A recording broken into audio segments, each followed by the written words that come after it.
안녕하세요. 지인의 추천으로 사연 열차를 처음 접한 후 혼자 있는 시간이면 사연을 들으며 시간을 보내곤 하는 40대를 바라보고 있는 애청자입니다. 이렇게 날씨가 쌀쌀해지면 문득 이혼하던 때가 떠오르곤 하는데요. 그땐 이혼과 복수만을 생각하며 어떻게 해서든 정신을 차리자고 생각했기에 앞만 보고 나아갔는데 지금 생각하면 어떻게 맨정신으로 버텼나 싶기도 하네요. 끝없이 괴롭히던 사람들, 그리고 충격적인 광경들이 잊히지가 않아요. 아직도 눈을 감고 떠올리면 선명하게 기억나는 이혼 이야기. 함께 들어보실래요? 남편과는 결혼한 지 5년이 넘은 부부였어요. 연애까지 합치면 8년을 함께한 사이였죠. 세월이 세월인 만큼 신혼 1년 정도를 제외하곤 과한 애정 표현이나 다정한 배려 같은 건 모르고 살았던 것 같아요. 남편은 다정함과는 거리가 멀었지만 묵묵하게 챙겨주곤 했는데 유난을 떨며 살갑게 구는 것보단 그게 더 편하긴 했어요. 그런 부분에선 참 잘 맞는 부부였습니다. 여기서 잠깐 가족 구성원을 말해보자면 저는 외동의 친정 부모님이 다 계신 반면 남편은 밑으로 여동생이 하나 있고 시부만 계신 상태였어요. 시부는 남편이 어릴 적 이혼을 하셔서 어린 남매를 혼자 키우셨다고 하더라고요. 처음 그 이야기를 들었을 땐 남편 혼자서 어린아이 둘을 키운 것이 녹록지 않으셨겠다고 생각했는데 살다 보니 오죽했으면 시모가 어린애들까지 두고 이혼했을까 싶더라고요. 시부는 이 여자 저 여자 오는 여자라면 마다하지 않고 만나고 했거든요. 저희가 8년을 함께할 동안 시부가 갈아치운 여자만 해도 제 손가락이 모자랄 지경이었으니까요. 시누이는 오죽 이 꼴이 보기 싫었으면 22살 어린 나이에 시집을 가버리곤 친정과는 연락도 거의 하지 않고 산다고 하더라고요. 정확히는 시부와 말이에요. 이런 시누이와는 달리 남편은 시부의 회사에 일을 하고 있었고 그래서 시부와 교류는 하고 있지만 마찬가지로 별 관심은 없는 편이었어요. 한마디로 시부의 여자친구가 바뀌든 말든 아예 상관을 하지 않았죠. 여보, 이번에 아버님 여자친구 또 바뀌신 것 같더라? 이번엔 9살이나 어리다고 하시던데? 그래? 이번엔 어리니까 반년은 만나겠네. 당신은 아버님이 만나는 사람 궁금하지도 않아? 어떻게 반응이 그렇게 무미건조할 수 있어, 매번. 이 물음에 남편은 대수롭지 않다는 듯 남 이야기하듯 이렇게 말하더군요. 당신이야말로 매해 바뀌는 여자친구들이 매번 그렇게 궁금해?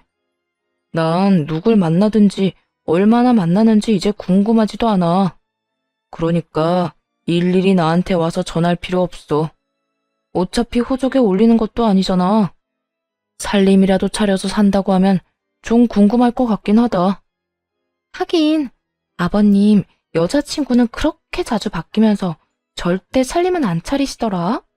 그냥 밖에서 깔끔하게 연애만 딱 하고 끝. 그것도 참 대단한 것 같긴 해. 대단하기는 개뿔. 나중에 책임질 일 만들기 싫어서 그렇겠지.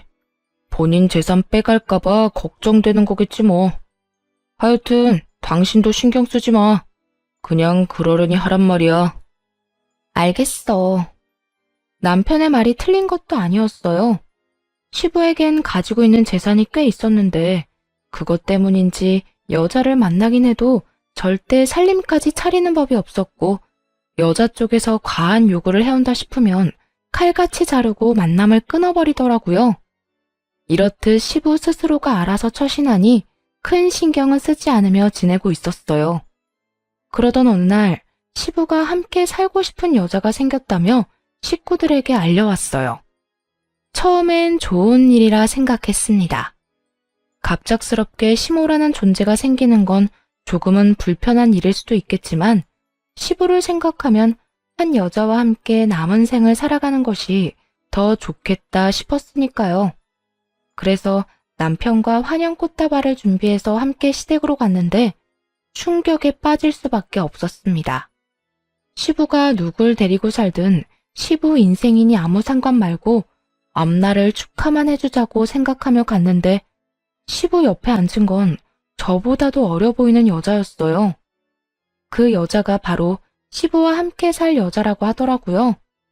즉, 앞으로 시어머니가 될 여자 말이에요. 왔니? 인사하거라. 앞으로 나랑 같이 살 사람이야. 나이는 어려도 속은 아주 꽉 찬 진국 같은 사람이니까 앞으로 잘 모시거라. 아버님, 농담이시죠? 농담이라니. 넌 무슨 말을 그렇게 하는 게야? 내가 이런 걸로 농담할 사람으로 보이는 게야? 아니, 그런 건 아닌데 저보다도 나이가 어려 보이잖아요. 시부는 이 말에도 민망해하는 기색 하나 없더라고요. 민망해하기는커녕 오히려 당당하게 이렇게 말하더군요. 나이가 무슨 상관이야? 혹시나 해서 하는 말인데 아가. 네가 이 사람보다 나이가 많다고 해서 막 대할 생각은 하지도 말거라. 늘 나를 대한다는 마음으로 이 사람을 대해야 할 거다. 시부는 혹시나 제가 어린 시모에게 막대할까 싶었는지 당부의 말을 하는 것도 잊지 않더군요. 그런데 어린 시모까지 나서 속을 뒤집어 놓기 시작했어요. 에이, 오빠. 나 부담스럽게 왜 이래. 며느리님, 반가워요. 앞으로 우리 잘 지내봐요. 시어머니가 며느리한테 존댓말하는 집안이 어디 있어? 아직 호적은 안 합쳤어도 같이 살면 어머니 시어머니인데 말부터 편하게 하도록 해. 천천히요. 아무리 그래도 오늘 처음 봤는데 다짜고짜 말 놓으면 기분 좋겠어요? 몇 번 더 보고 내가 알아서 편히 대할 테니 오빤 그냥 지켜만 보세요. 그간 시부의 여자친구들을 몇 번 본 적 있었는데 이런 식으로 시부가 편을 들고 나선 적은 처음이었어요. 이거 정말 큰일이다 싶더라고요. 시부는 어린 시모에게 아주 푹 빠진 듯 했고 무어라 말을 해도 통하지 않을 것이 분명했죠. 시누이는 어린 시모를 보고 조금 놀란 듯 했지만 이내 체념한 듯 아무 말도 하지 않고 돌아가 버렸고 남편은 아예 관심도 없다는 듯 시부 쪽으론 보지도 않더라고요. 상황이 그렇게 되자 눈앞이 깜깜해진다는 말이 확 와닿더군요. 눈앞뿐만이 아니라 제 앞날도 캄캄해지고 있었고 말이에요. 어린 시모는 저희가 앞에 있는데도 불구하고 시부 옆에 딱 붙어 앉아 애교를 부리느라 정신이 없어 보였고 시부는 그런 시모에게서 눈을 떼지 못하더라고요. 아무리 사랑의 국경도 나이도 없다지만 젊은 여자애가 저런 할아버지에게 아양을 떠는 꼴이 곱게 보이진 않았어요. 그런데 오빠, 아니 여보, 안방 가구 좀 바꾸면 안 돼? 다른 건 몰라도 침대는 새 걸로 다시 바꾸고 싶은데. 꼭 비싼 건 아니어도 괜찮으니까 좀 바꿔요. 네? 뭘 그런 걸 묻고 그래? 바꾸고 싶은 건 다 바꿔도 되니까 알아서 해. 원래 살림은 안 사람이 알아서 다 하는 거야. 정말이요? 아, 좋아라. 그러면 주방의 식기도 좀 바꿔야겠다. 우리 언제 사러 갈까요? 여보, 언제 시간 돼요? 난 바빠서 안 되고 카드 줄 테니까 가서 사고 싶은 걸로 다 사와. 돈은 걱정하지 말고 말이야. 오빠 최고. 아니, 우리 여보 최고야. 고마워요. 집안에 들어온 첫날부터 저런 짓거리를 해대는데 속내가 훤히 보여 미간이 절로 찌푸려지는 그런 상황이었죠. 무슨 정신으로 시댁을 나와 집으로 돌아왔는지도 모르겠어요. 어느 순간 정신을 차려보니 거실 소파에 남편과 나란히 앉아있더라고요. 정신이 돌아와 남편을 붙잡고 대화를 시작했어요. 여보, 아버님 어떻게 할 거야? 아까 그 여자 그냥 둘 거야? 그러면 어떻게 해? 아버지가 데리고 살 거라는데. 지금 남 이야기하니? 어떻게 지금 이 상황에서 그렇게 태어날 수가 있어? 아까 그 여자 나보다 어린 여자야. 거기에다 아버님이랑 같이 살 거라고 하잖아. 당신은 그 젊은 여자가 우리 아버님이랑 살겠다고 저러는 속내를 모르겠어? 설마 정말 사랑한다고 생각하는 거 아니지? 아, 진짜 사랑일지 아닐지는 지켜보면 알겠지. 지금 당신처럼 흥분한다고 해결되는 것도 없으니까 그냥 좀 지켜보자. 남편의 말이 틀렸다는 건 아니지만 지나치게 태연한 그 태도가 이해가 되지 않더라고요. 자칫 잘못하면 꽃뱀 같은 여자에게 시부가 크게 당할 수도 있는 상황인데 지켜보자는 말만 하고 있으니 답답하기도 했고요. 아, 진짜 난 이해가 안 된다. 물론 당신 말이 틀렸다는 건 아니야. 그래, 기다리다 보면 그 여자가 어떤 속셈으로 아버님 옆에 있는 건지 알 수 있겠지. 그런데 그 사이에 일이라도 벌어지면? 아까 호적 어쩌고저쩌고 하는 이야기 못 들었어? 단순히 살림 차려서 사는 게 아니라 재혼까지 해버리면 그땐 진짜 큰일이라고. 큰일 날 건 또 뭐 있어. 그 여자랑 아버지랑 재혼하면 당신이랑 나는 발길 딱 끊고 살면 되지. 아, 회사에선 내쫓지 않을 거니까 그건 걱정하지 않아도 돼. 아버지가 다른 건 몰라도 일적으로는 나 믿는 편이라서 쉽게 자르진 않을 거야. 지금 내가 그런 걸 걱정하는 게 아니잖아. 아, 당신은 아직도 모르겠어? 우리 아버지가 내가 뭐라고 한다고 내 말을 들을 것 같아? 그럴 것 같으면 우리 엄마와도 그렇게 헤어지진 않았겠지. 내가 그렇게 엄마랑 같이 살게 해달라고 울고불고 하면 매달려도 눈도 하나 깜빡 안 한 사람이야. 난 아버지 재산이 다 날아가든 말든 상관없으니까 그냥 저렇게 살다 죽으라고 해. 끝까지 평온함을 유지하던 남편이 울분을 토해내더라고요. 시집을 오고 나서 시부의 행실로 봤을 때 시부의 이혼 사유가 외도이진 않을까 짐작은 했었지만 남편의 말을 듣고 나니 더욱 확신이 서며 아무 말도 할 수가 없었어요. 시부와 남편 사이의 감정이 골이 생각보다 깊다는 걸 알아버려 더는 무슨 말을 할 수가 없겠더라고요. 거기에다 재산을 뺏기든 말든 상관없다고 하는데 더 이상 무어라 말할 수 있겠어요? 그저 그 말도 안 되는 사랑이 진심이길 바라고 또 바랄 뿐이었죠. 그런데 일은 전혀 예상치 못한 곳에서 일어나기 시작했어요. 글쎄, 시부를 등에 업은 어린 시모가 시집살이를 시키기 시작하지 뭐예요? 호칭은 며느리님이라고 하면서도 반말을 해대며 한여름에 김장김치를 담으라고 시키고 주말엔 급한 일이 있다며 집으로 불러서는 손님상까지 다 차리라고 시켜댔고요. 며느리님, 저번에 담아준 김치 우리 여보랑 잘 먹고 있어. 보기보다 솜씨가 좋더라. 그래서 말인데 오늘은 한 5명 먹을 밥 좀 차려줘. 네? 5명이요? 응. 오늘 우리 집에 우리 여보 친구분들 오신다는데 내가 다른 건 다 잘하는데 요리를 못해서 말이야. 그러면 급하다고 아침부터 빨리 오라고 한 게 손님상이나 차리라고 부른 거네요? 응. 사람 부르자니 돈이 아깝고 내가 하자니 자신이 없고. 그러니 어째. 이럴 때 며느리 도움 좀 받아야지. 다들 12시쯤 오신다고 했으니 좀 부탁해. 장은 다 봐놨고 장 봐놓은 거에 맞춰서 요리하면 될 거야. 그럴 때마다 생각 같아선 다 뒤엎어버리고 싶은 마음이 굴뚝 같았지만 시부 때문에 차마 그렇게 할 순 없더라고요. 그때야 오로지 시모 바라기인 시부였지만 그전까진 시부가 저에게 꽤 잘 대해주셔서 좋은 감정이 많이 남은 상태였거든요. 그랬기에 괜한 분란을 만들고 싶지 않은 마음이 더 컸던 것 같아요. 그렇게 강한 인내심을 발휘하며 어린 시모의 시집살이를 견뎌내고 있는데 기어코 화를 폭발시키고야 마는 사건이 일어났습니다. 그날은 유난히 몸이 무겁고 좋지 않아 약을 먹고 일찍 잠든 날이었어요. 10시가 조금 넘은 시간에 시모에게서 전화가 오더라고요. 잠에 취한 상태라 전화를 받지 않으니 계속해서 전화가 오더군요. 며느리님, 왜 이렇게 전화를 안 받아? 아, 몸이 안 좋아서 약 먹고 일찍 잠들었어요. 아, 그래? 잠 좀 잤으니 이제 좀 괜찮겠네? 내가 방금 문자로 주소 하나 보냈거든? 그리로 좀 빨리 와. 급해서 그래. 그러면 오는 줄 알고 기다릴게. 남편을 보내자니 야근 중이라 집에 없고 무시하고 마저 잠을 청하자니 정말 무슨 일이라도 있으면 어쩌나 하는 생각이 들더라고요.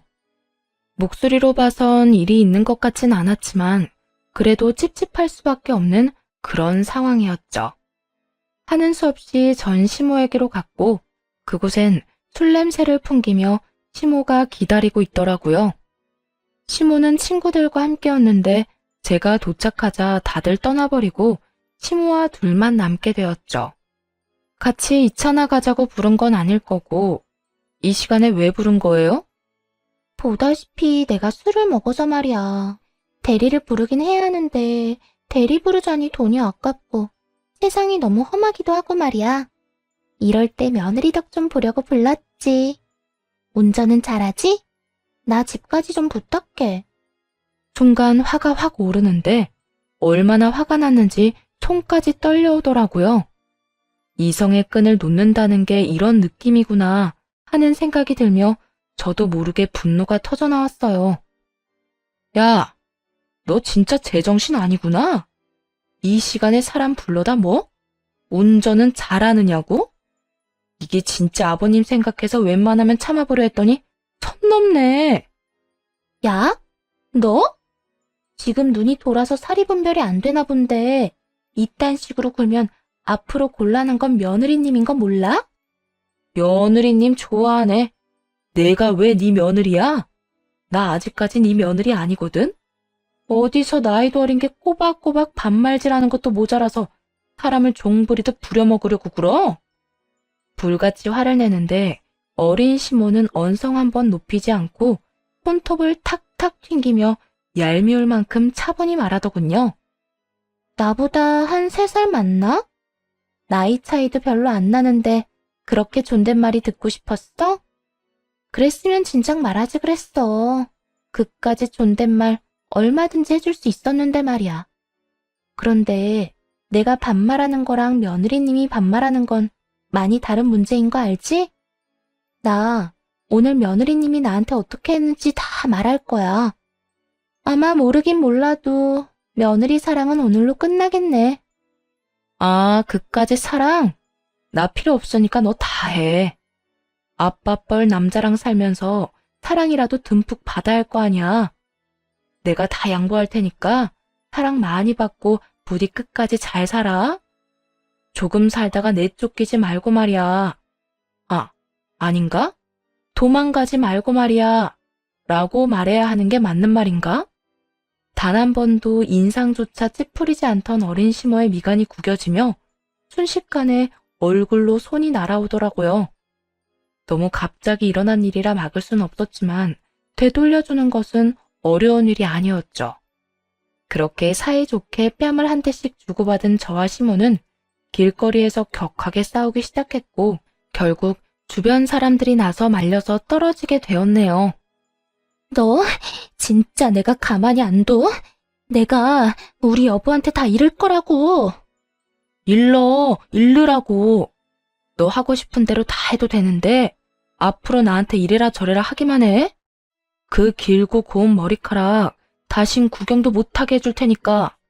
그렇게 시모와 저는 각자의 집으로 돌아왔고 다음날 화가 난 시부에게서 당장 시댁으로 오라는 불호령이 떨어졌어요.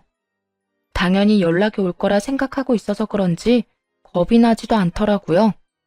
오히려 이 일을 계기로 다신 시댁에 발걸음도 하지 않고 신경도 꺼버려야겠다는 다짐을 하게 되었죠.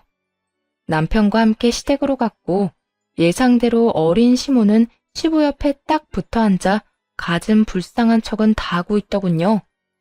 여보, 며느리님이 글쎄 날 이렇게 잡고 마구잡이로 흔드는데 나 진짜 무서웠다니까?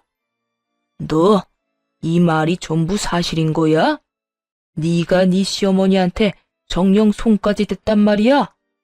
먼저 때린 건 저쪽이고 맞고만 있을 순 없어서 맞대응했어요. 저쪽? 넌 어머님이란 호칭은 어디 가져다 버린 게야? 호칭 똑바로 못해? 못해요, 아버님.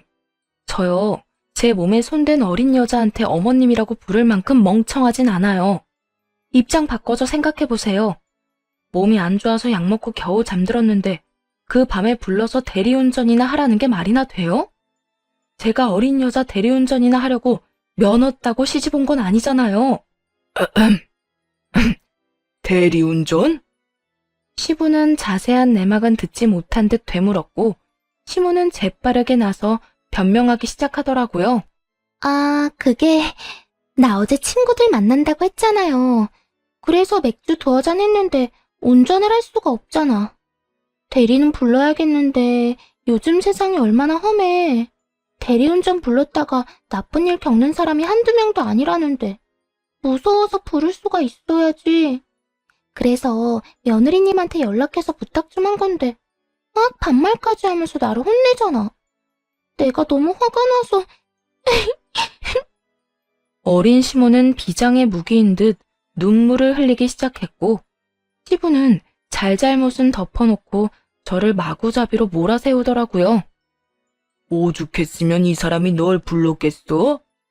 이왕 간 김에 좋은 게 좋은 거라고 운전 좀 해줬으면 여러모로 좋잖아. 왜 그 성질을 못 이겨서 이 사달을 만들어? 그래, 시험이 머리채도 잡고 시험이 눈에서 눈물까지 뽑고 나니 속이 시원하냐? 이제 여한이 없을 것 같아? 아버님은 왜 저한테만 뭐라고 하세요? 누가 봐도 제가 먼저 잘못한 일이 아니잖아요. 끝까지 이렇게 나올 것이야? 얼른 미안하다고 잘못했다고 못 빌어. 네가 지금 사과하면 이 모든 게 진정한 가족이 되는 과정이라 생각하고 그냥 넘어가겠지만 끝까지 이따위로 나오면 네 앞으로 주려고 했던 재산은 없는 줄 알아. 그까짓 재산, 제 몫이 있다는 사실도 몰랐을 뿐더러 바란 적도 없었어요. 더욱이 저를 맘대로 조종하기 위해 물려주는 재산 같은 건 더욱 원하지도 않았고요. 전 절대로 사과 같은 건 안 합니다. 그러니까 저한테 그딴 거 바라지도 마세요. 뭐야? 너 계속 이럴 거야? 저는요, 아버님이 좋아서 좋은 마음으로 대한 거지 재산 탐내서 아버님께 잘했던 게 아니에요. 그러니까 그까짓 재산 안 주셔도 되니까 사과 같은 것도 바라지 마세요. 전 이만 가볼게요. 그대로 시댁을 나와버렸고 남편 역시 따라 나오더라고요. 집으로 돌아와 찬물 한 잔을 들이켜고 있으니 남편이 다가오더군요. 아무래도 상황이 상황인지라 위로라도 해주려고 따라온 줄 알았는데 남편의 입에선 전혀 예상치 못한 말이 나오더라고요. 당신이 이번엔 좀 너무했어. 아까 아버지 말대로 요즘 세상도 험한데 간 김에 집에는 좀 데려다주고 오지 그랬어. 뭐라고? 지금 그걸 말이라고 해, 당신? 급하게 오라고 해서 갔더니 대리비가 아까우니 운전이나 하라는데 당신 같으면 집에 데려다주고 싶겠어? 그래, 나도 화는 났겠지. 그래도 술 먹은 사람이랑 몸싸움이나 하고 게다가 그냥 두고 온 건 당신 생각이 좀 짧았다고 생각해. 막장 시댁이어도 참고 살았던 건 오로지 남편에 대한 사랑 때문이었는데 남편이 이딴 식으로 나오니 정말 참을 수가 없더라고요. 시부는 저를 재산을 빌미로 조종하려고 들질 않나 남편은 마누라가 그런 취급을 받고 맞았다는데 생각이 짧았단 소리나 해대질 않나 정말 서러워서 눈물이 다 날 지경이었죠. 당신은 내 편을 들어도 모자랄 판국에 뭐? 생각이 짧아? 내가 진짜 생각이 짧았으면 그날 그 여자 무사히 집에도 못 들어갔어. 그만큼 나도 화가 난 상태였다고. 화가 났어도 데려다 줄 수는 있었잖아. 당신은 가끔 보면 이렇게 냉정한 면이 있더라. 거기에다 길거리에서 싸우기까지 했어. 참 대단하다 대단해. 아무리 그래도 예비 시어머님인데 어떻게 몸싸움까지 할 생각을 하냐? 한편으론 아버지가 저렇게 화내는 마음이 이해가 된다. 내가 오죽했으면 그렇게까지 했겠어? 그 여자가 먼저 내 얼굴에 손댔다고 했잖아. 잘못도 그 여자가 하고 싸움도 그 여자가 먼저 걸었는데 내가 참고만 있었어야 해? 난 당신이 아버님이랑 다르다고 생각했는데 이제 보니까 완전 판박이네. 진짜 정신 나간 짓한 사람은 가만두고 엄한 사람 몰아세우는 거 보니까 말이야. 아까부터 엄청 억울한 척 하는데 처음 시작이 어떻게 됐든 당신도 그 여자랑 똑같이 군 건 사실이잖아. 그리고 엄연히 당신한텐 시어머니인데 반말이나 해대고 욕이나 하고 당신도 잘한 거 하나 없어. 시어머님 같은 소리 하네. 살림만 차렸지 아직 재혼한 것도 아닌데 무슨 시어머님이야? 그리고 그렇게 시어머님 타령하는 당신은 왜 그 여자한테 어머니라고 안 하는데? 당신도 속으론 가족으로 생각하지도 않으면서 나한테만 대우해주길 바라는 건 웃기다고 생각 안 해? 하여튼 난 잘못한 거 없으니까 너무했네 잘못했네 이딴 말이나 할 것 같으면 그냥 잠이나 자. 결국 싸움은 남편과 제 싸움으로 번져버렸어요. 믿었던 남편이 어린 시모 편만 들며 졌다는 소리를 하는데 이혼 생각이 절로 나더라고요. 그렇다고 해서 정말 이혼을 할 수도 없는 노릇이고 이대로 살기엔 남편에 대한 실망감이 너무나도 커져서 답답한 상황이 이어지고 있었죠. 그렇게 시간이 해결해 줄 수 없는 고민을 이어가던 어느 날, 친정엄마의 생신이 다가왔어요. 매년 부모님의 생신 땐 친정에 모여 축하 자리를 마련했던 터라 요즘 사이가 좋지 않아도 남편은 당연히 참석할 거라 믿었어요. 그런데 생신 전날 남편이 고주망태가 되어 집으로 들어왔더라고요. 무슨 술을 이렇게나 많이 마셨어? 먹다 보니까 이렇게 됐네. 당신, 내일 우리 집에 가야 하는 거 잊었어? 내일 우리 엄마 생신이잖아. 아, 장모님 생신? 내가 꼭 가야 해? 그냥 당신만 가. 아니, 앞으로도 당신만 가. 사실 나 생신 때마다 당신 집에 가는 거 불편하고 귀찮았어. 서로 부모님의 생신이나 행사를 챙기는 거 불편하고 귀찮을 수 있다고 생각합니다. 그런데 그렇지 않아도 좋지 않은 사이에 술까지 먹고 저딴 말을 해대니 기분이 좋지 않더라고요. 더는 저와의 관계 개선을 위해 노력하지 않겠다는 뜻으로 들려서 마지막 남은 희망과 기대마저 산산조각 나는 기분까지 들었어요. 그래서 안 가겠다 이거지? 일단 내일 일어나 보고 컨디션 괜찮으면 내일까진 같이 가는데 다음부턴 나 안 갈 거니까 그런 줄 알아. 그런데 내일도 괜찮을진 모르겠다. 다음날 남편은 당연히 일어나지 못했고 싫다는 남편을 굳이 깨우지 않았어요. 남편의 차를 끌고 혼자 친정으로 가기로 했죠. 주차장을 다 돌아다녀 찾은 남편의 차 문을 열었는데 그야말로 엉망진창이더라고요. 휴지는 여기저기 떨어져 있고 큼큼한 냄새도 나는 게 부역질이 올라올 것만 같았어요. 도저히 그냥 차를 타고 갈 수 없는 상황이라 환기를 시키며 차를 청소하기 시작했어요. 그저 술에 취해 차에서 토라도 했나 생각했거든요. 그런데 전혀 생각지도 못한 것을 보게 되었네요. 휴지를 치우던 제 시선 끝에 단추가 걸렸거든요. 그 단추는 다름 아닌 시모의 가디건 단추로 워낙 디자인이 특이한 데다 시모가 자주 입어 기억을 하고 있었죠. 거기에다 단추 옆에는 피임에 쓰이고 버려진 물건도 있더군요. 더러운 외도의 현장이었던 것이었다는 걸 그때 알았습니다. 그것도 어린 시모아 말이에요. 충격이 너무 커서 다리에 힘이 다 풀리더라고요. 아무리 남편이 큰 실망감을 줬다고 한들 이 정도로 쓰레기는 아닐 거라고 생각해봤지만 제 손에 있는 단추는 빼도 박도 못하게 시모의 것이었어요. 단추를 꽉 쥐며 정신을 차렸고 바로 블랙박스 녹화 파일을 복사했습니다. 차마 볼 용기가 나지 않아 그저 복사만 했어요. 그리곤 엄마에게 오늘 약속을 지키지 못할 것 같다는 말을 전하고 바로 변호사 사무실로 가 녹화본을 건넸어요. 제가 확인은 못했는데 분명 거기에 외도 증거가 있을 거예요. 그러니까 대신 확인 좀 해주세요. 도대체 어떤 장면이길래? 네, 알겠습니다. 먼저 확인해보고 보셔도 될 것만 추려서 드리겠습니다. 네, 부탁드릴게요. 상대가 시어머님일 텐데 도저히 볼 용기가 나지 않네요. 에? 시어머님이요? 남편의 어머니 말하는 거 맞으시죠? 네, 어머니는 어머니인데 친어머니가 아니에요. 영상 보시면 어떤 상황인지 아실 거예요. 새파랗게 질린 제 얼굴을 확인한 변호사님은 다른 방으로 가 영상을 확인하고 돌아오더라고요. 그리곤 저만큼이나 충격을 받은 표정으로 말없이 편집본이 담긴 USB를 건네주었어요. 거기엔 시모와 남편의 대화가 녹음되어 있더라고요. 충격적인 내용이 담긴 대화였어요.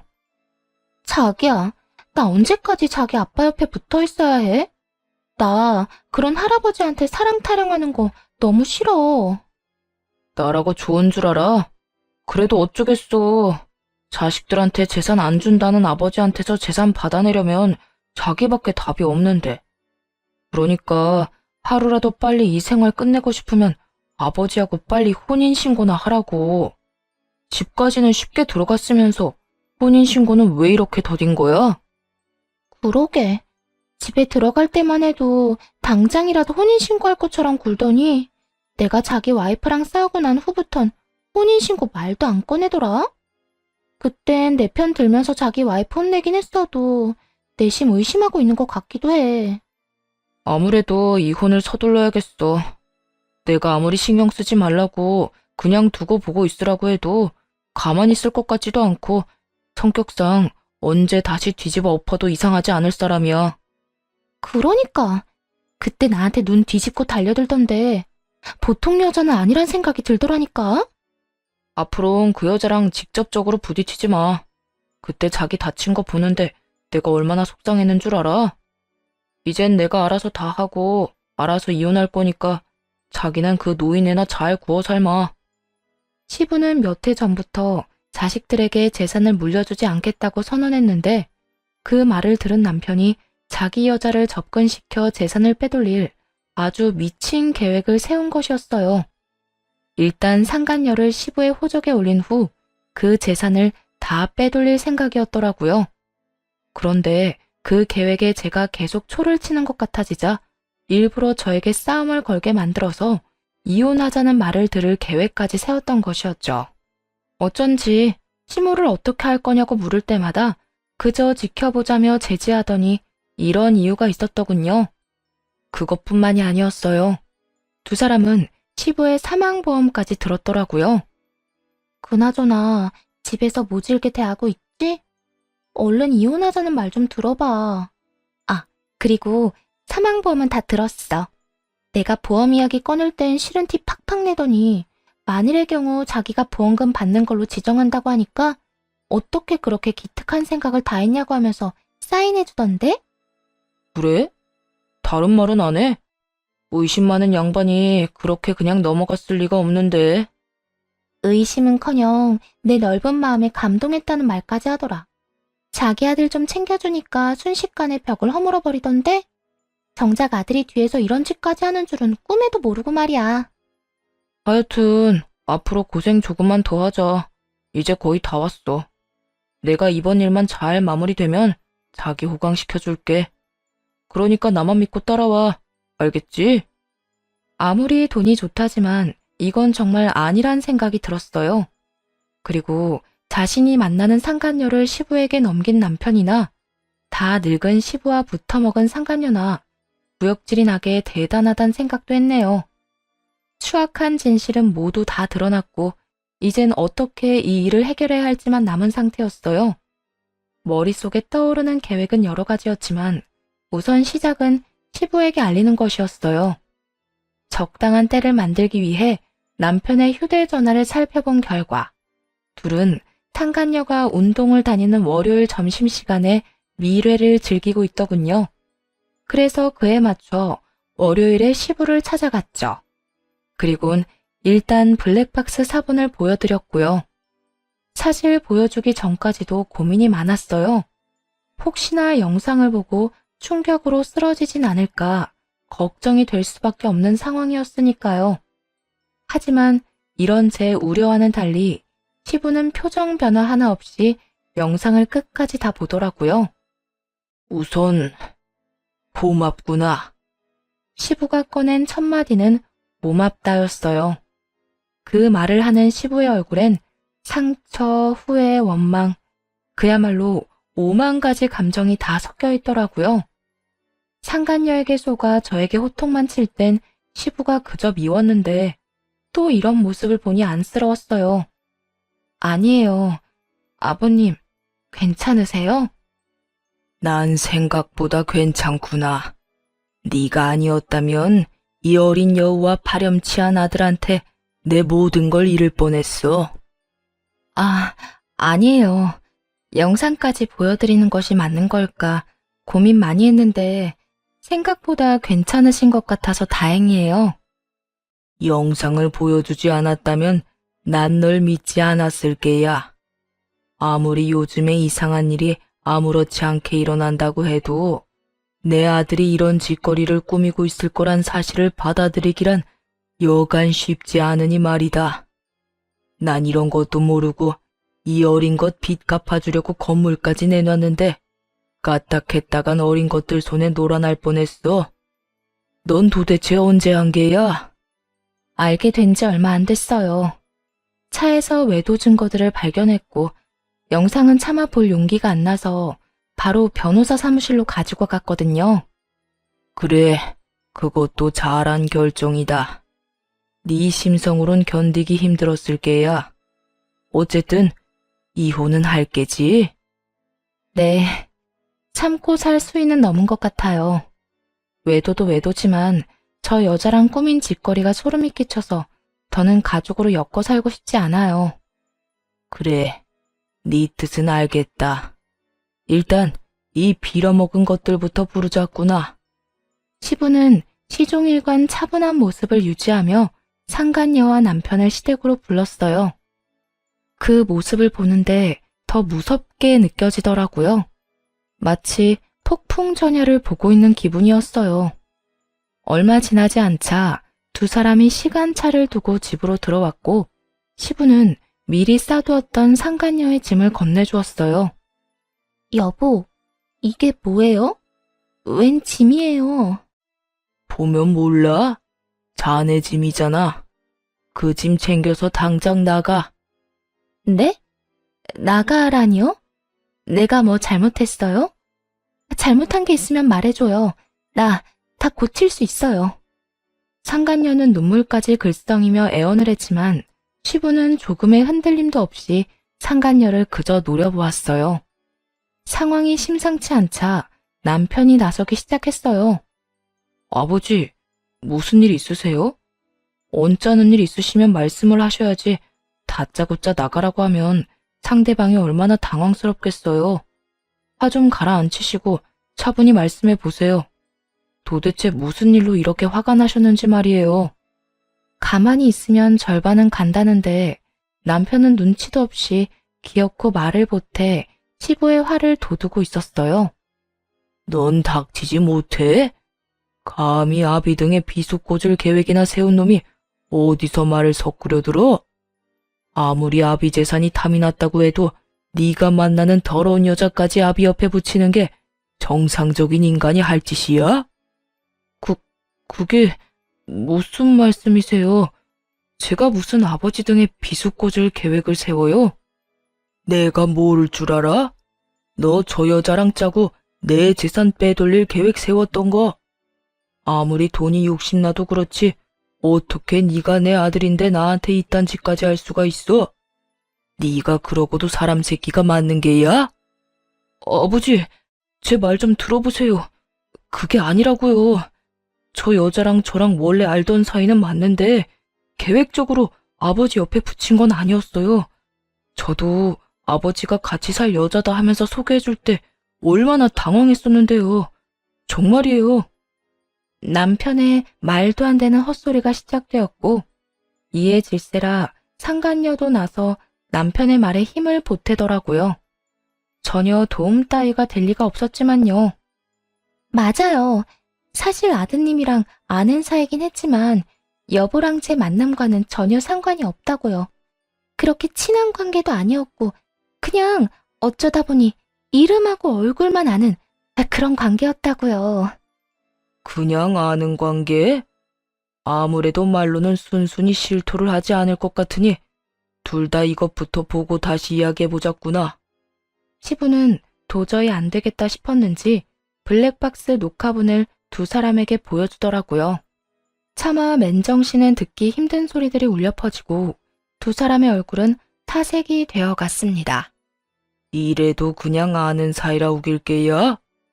시부는 고함을 지르셨고 남편은 그 자리에서 얼어붙어 아무 말도 못하더군요. 상간녀도 별반 다르진 않았어요. 시부가 고함을 지르자마자 눈도 마주치지 못하고 있더군요. 시부는 다시금 상간녀를 보며 당장 나가라고 호통을 치기 시작했습니다.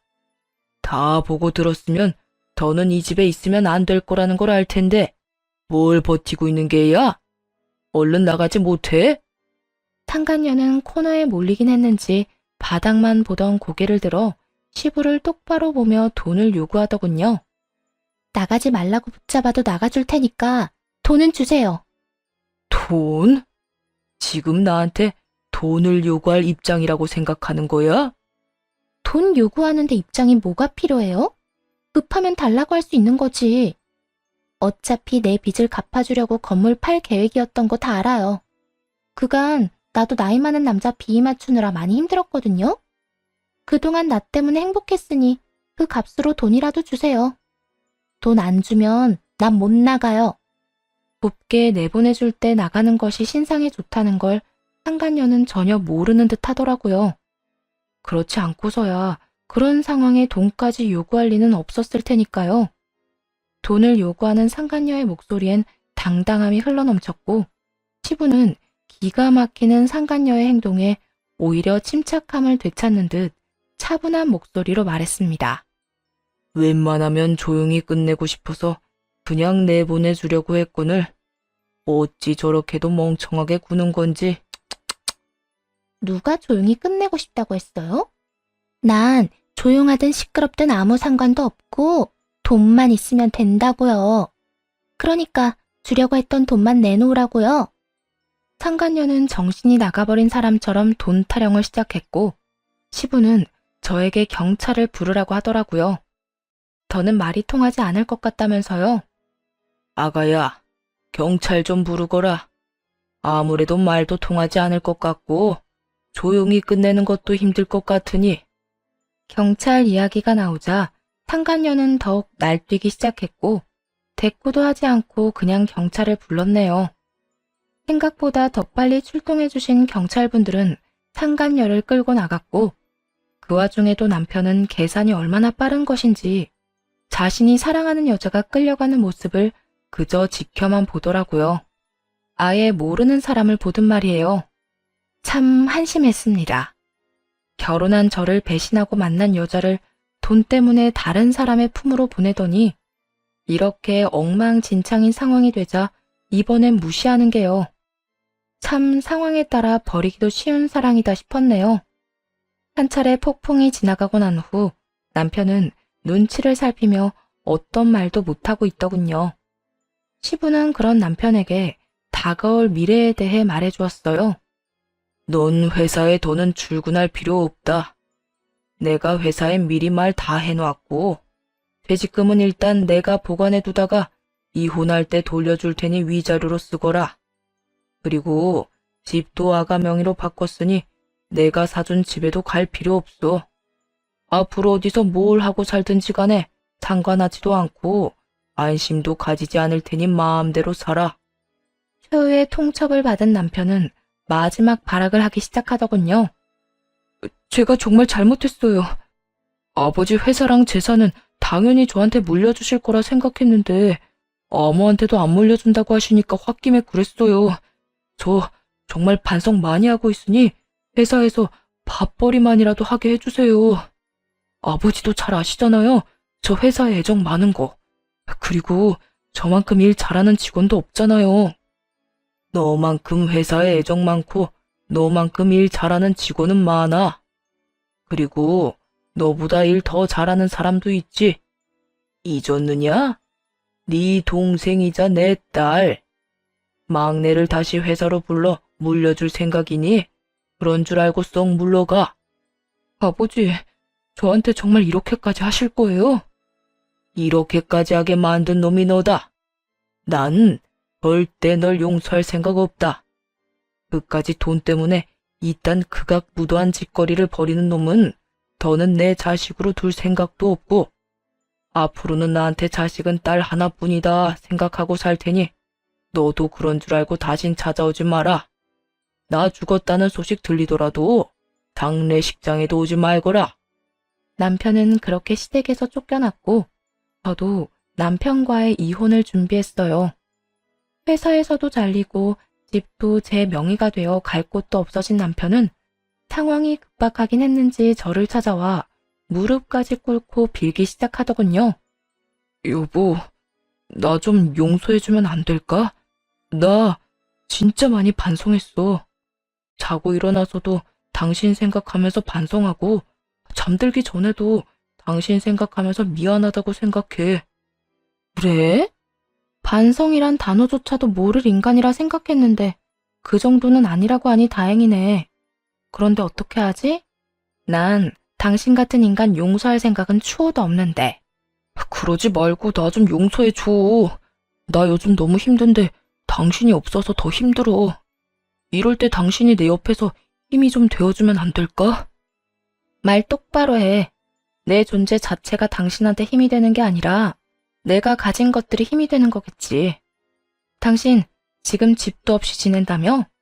돈도 땡전 한 푼 없는데 일도 못 구하고 있고 말이야.